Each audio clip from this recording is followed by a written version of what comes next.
اسلام میں اجتہاد کی وجہ سے کیا نقصانات ہیں؟ کوئی نقصان نہیں، اجتہاد کی وجہ سے تو کوئی نقصان ہوتے نہیں کسی کو، اجتہاد روکنے سے نقصان ہوتا ہے، لیکن اجتہاد کرنے والا اگر کفر ہو تو پھر اسلام ہو یا غیر اسلام ہو ہر جگہ نقصان ہوتے ہیں۔ اجتہاد جو ہو عقل کی نشو و نما، ذہن کی ترقی کے لیے انتہائی ضروری ہے،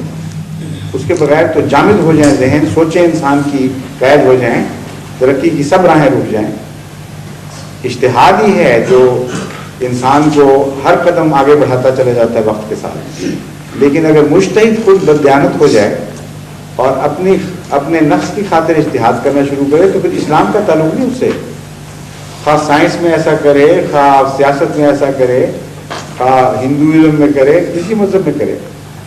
وہ نقصان پہنچائے گا۔ اجتہاد نہیں بلکہ ٹیڑھی سوچ اور بددیانتی کی نیتیں جو ہیں وہ نقصان پہنچاتی ہیں۔ حضور کیا اجتہاد کی ضرورت اس وقت صرف اس وقت پیش نہیں آتی کہ ایک چیز مکمل نہیں، مکمل چیز تو اور بات ہے، ہر مکمل چیز اپنے وقت پر جب عمل کرتی ہے تو وقت بدل رہا ہوتا ہے، مکمل چیز تو نہیں بدل رہی ہوتی۔ اب اسلام کو آئے ہوئے 1400 سال ہو گئے ہیں،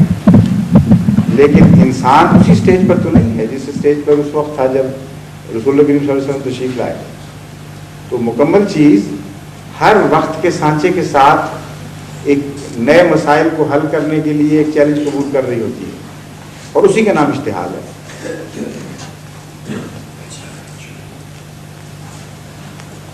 سمجھیے